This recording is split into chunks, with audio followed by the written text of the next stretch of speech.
Halo Sinekrip, balik lagi sama gua Rashid Hari. Harap bersabar ya. Dalam waktu 1-2 minggu ke depan mungkin lu akan lebih sering bertemu dengan gua. Khusus Sinekrip yang lain lagi ada banyak urusan keluarga, banyak urusan personal, jadi didoakan saja semoga cepat selesai. So stay with me, bersabar dengan gua ya dalam waktu mungkin beberapa hari atau seminggu ke depan. Oke, yang kali ini mau gua omongin adalah film yang buat gua personal adalah the first great movies di tahun 2026. Bukan berarti tahun 2026 bulan Januari ini sama sekali belum ada film bagus ya, tapi ini yang bener-bener keren. Yang pertama yaitu ada film keempat dari franchise 28 Days Later, dan dia ini statusnya juga film kedua dari trilogi 28 Years Later. Apalagi kalau bukan 28 Years Later The Bone Temple. Bukan dibikin sama Danny Boyle ya, tapi sama Nia Da Costa. Tapi pertama-tama ada satu hal penting yang harus kita semua ingat ya, yaitu di franchise 28 Days Later termasuk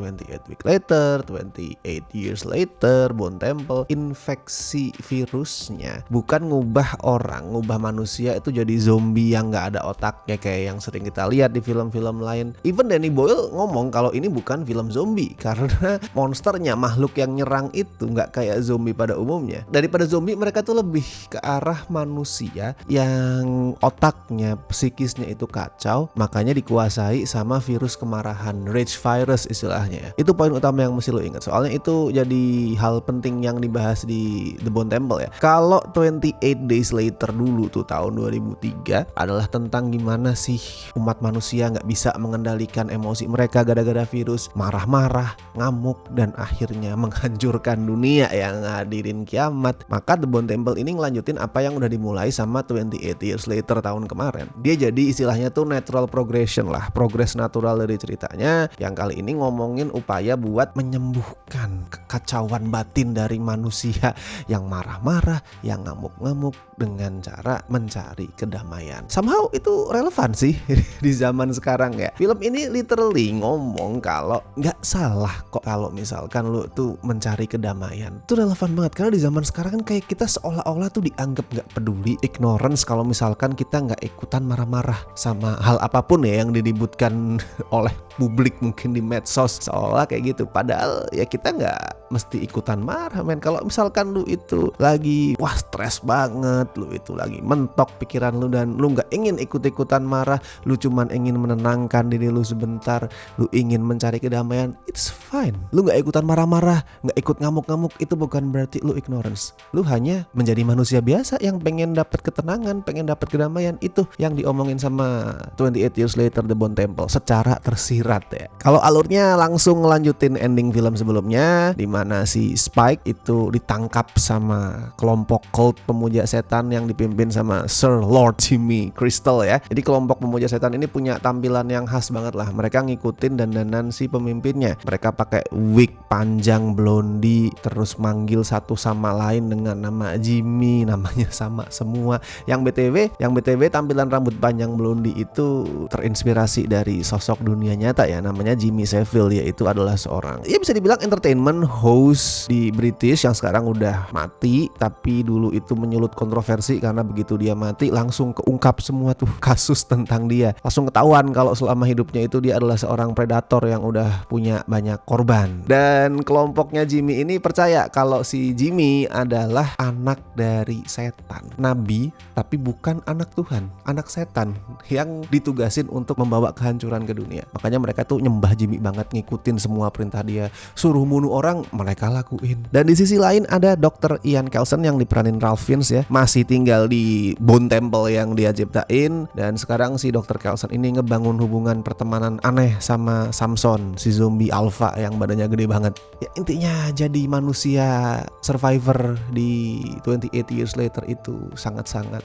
tidak menyenangkan ya. Lu lari ke sana, lu ketemu zombie, ketemu Samson yang bakalan nyabut tulang belakang lu, kepala lu, terus kemudian makan otak lu. Lu berhasil kabur dari Samson, lu lari ke sana, lu ketemu Jimmy and the gang yang bakal ngulitin badan lu, bakal nyulik lu, menyiksa lu sampai mati. Ini dunia gila. Kalau ngomongin kuantitas action, The Bone Temple ini emang nggak terlalu banyak, dan itu dari dulu ya, dari 28 Days Later terus 28 Years Later emang kan actionnya kejar-kejar kejar-kejarannya nggak sebanyak film zombie biasanya. Tapi bukan berarti sama sekali nggak kerasa ngeri. Justru buat gue nih dunia yang lebih ngeri daripada kebanyakan film zombie loh. Dan bukan berarti si Nia Da Costa sebagai sutradara itu nggak jago munculin elemen horor. Karena dua peristiwa yang tadi gue sebutin ya, Samson nyabut kepala orang, makan otaknya, terus Jimmy dan gengnya itu ngulitin korban, itu bener-bener ada adegan-adegan itu dan ditampilin dengan grafik banget, dengan sangat-sangat menjijikkan, menyakitkan, dan untungnya nggak kena utak-atik sensor. Ada yang kena sensor di film ini, di blur, tapi bukan gore-nya. Jangan khawatir, gore-nya nggak kena sensor, aman. Yang kena sensor adalah mending lu lihat sendiri. Kemungkinan lu akan geleng-geleng kepala kayak gue, karena gue pada saat ngeliat sensornya yang di blur, dan itu sedikit banget untungnya dan nggak mempengaruhi narasi sama sekali, gue jadi berpikir dalam kepala gue, ada ya yang nafsu ngeliat gituan. Emang konyol ya seringkali persensoran Indonesia tuh. Tapi tenang, itu sama sekali nggak pengaruh ke ceritanya, ke pengalaman menontonnya. Trust me, itu sangat sedikit dan hal yang sangat-sangat nggak penting yang disensor. Nah yang menarik di sini ya buat gue, gore-nya itu, kekerasannya itu nggak sebatas dieksploitasi untuk hiburan, untuk shock value, tapi sesuatu hal yang penting, yang esensial buat ngegambarin dunia 28 years later ini kayak gimana. Jadi bukan sebatas biar penonton tuh wah keren, seru, tapi biar kita tuh dapat gambaran, oh iya ini emang dunia yang brutal, emang dunia yang sakit, dunia yang bahaya banget. Dan karena sutradaranya ganti, jadi di sini lu nggak akan melihat ciri khas 28 Days Later ala Danny Boyle ya, nggak ada sinematografi iPhone, nggak ada bullet time yang keren banget itu. Bukan berarti lebih jelek, tapi ya emang approach-nya beda aja. Di sini Nia Da Costa ngeganti ciri khas Danny Boyle dengan bahasa visual yang lebih puitis lah, yang ngajak penonton itu untuk ngeliat walaupun dunianya itu serem, dunianya itu hancur, masih tetap ada keindahan-keindahan alam yang bisa dinikmati, pohon-pohon yang hijau, bulan yang indah, yang terang, suara-suara burung yang damai itu masih ada. Bukan karena dia pengen sok puitis ya, tapi emang ceritanya arahnya ke sana. Karena skrip bikinannya Alex Garland itu ngebawa karakter-karakternya buat pelan-pelan menyadari, oh iya dunia ini emang masih indah, masih ada harapan. Emang itu poin utama dari ceritanya. Dan kayak yang tadi gue sempat bilang di awal ya, karakternya itu ngelewatin proses buat akhirnya sadar kalau nggak ada salahnya kok gue itu mencari kedamaian hati di tengah dunia yang penuh amarah, penuh amukan kayak gini. Nggak apa-apa kok gue nyari kedamaian. Dan kayak film zombie kebanyakan ya, lu masih akan bisa menemukan subtext soal bagaimana manusia itu lebih serem daripada mayat hidup, lebih jahat daripada zombie. Itu masih bisa lo temuin di sini. Tetapi di sini skripnya Alex Garland itu kayak ngebawa persoalan kemanusiaan tuh lebih jauh lagi. Kalau biasanya kan kita ngelihatnya itu tadi ya, manusia itu lebih serem daripada zombie. Nah kalau di film ini, di The Bone Temple, semua karakternya itu dimanusiakan. Mau zombinya, si Samson, sampai si Jimmy ya, si ketua cult satanis itu semuanya dimanusiain. Emang tetap dikasih lihat kalau Jimmy manusia itu lebih jahat, lebih serem sebenarnya daripada zombie-zombie kayak si Samson. Tapi kalau cuman sebatas nampilin mereka sebagai karakter yang jahat kan ya dangkal banget. Nah di sini Jimmy bukan karakter yang dangkal, dia punya background, dia punya latar belakang yang kuat. Dan daripada sebatas antagonis yang pokoknya jahat, di sini dia digambarin sebagai karakter yang tragis. Samson juga sama, dia bukan cuman monster berbadan gede yang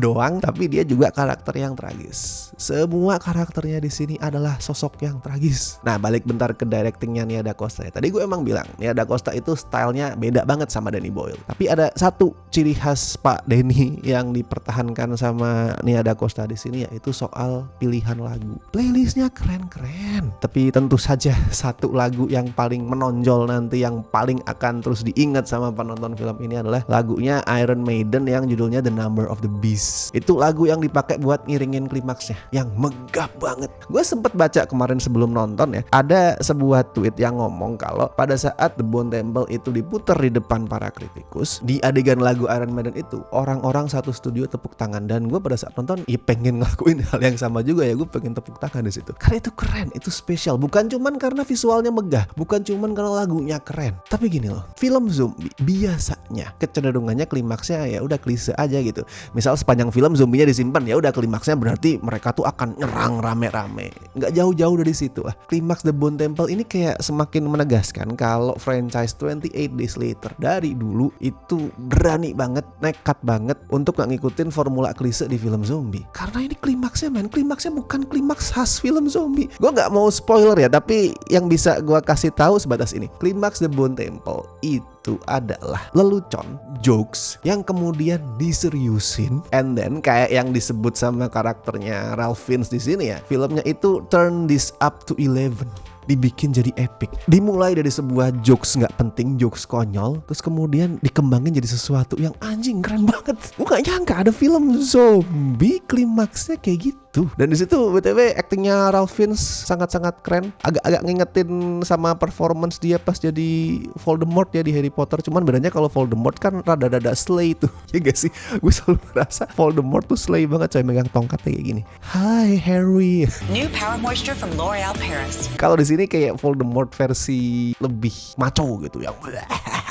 dan itu keren banget. Ya intinya 28 Years Later The Bone Temple itu menegaskan lah kalau franchise 28 Days Later termasuk sekarang ya triloginya yang BTW akan dilanjutin entah kapan tapi udah fix akan ada film ketiga, Danny Boyle ngedirect lagi, adalah franchise zombie yang berani melawan arus. Mungkin nggak semua orang akan suka karena ya kebanyakan penonton awam kan berharapnya film zombie itu banyak kejar-kejarannya, banyak makan-makannya. Tapi buat penonton yang pengen mencari alternatif di formula film zombie yang kayak udah usang, udah gitu-gitu aja, ini adalah pilihan yang tepat. Oke, buat 28 Years Later The Bone Temple, kalau skor gue kasih 8,5 dari 10. Kayak tadi gue bilang di awal video, ini adalah the first great movies di tahun 2026. Jadi silakan ditonton. Dan buat yang sudah nonton, bagiin review kalian bisa di kolom komentar, bisa juga di scorefilm.com, silakan ramaikan di sana. Mungkin kalian juga bisa nulis di komen ranking favorit kalian untuk franchise ini seperti apa. Kalau gue sendiri agak kesulitan ya, gue susah milih mana yang paling bagus antara 28 Days Later, 28 Years Later, atau The Bone Temple. Paling jelek jelas 28 Weeks Later, itu jelas paling jelek. Dan itu pun bukan film yang jelek, dia paling jelek karena film-film yang lain terlalu bagus. Oke, dan seperti biasa gue mengucapin makasih buat teman-teman yang masih setia join membership Cinecrip, terutama beliau-beliau berikut ini dari Tier Besti dan La Familia. Thank you so much. Oke, gue Rashid Haris, sampai ketemu di review-review berikutnya.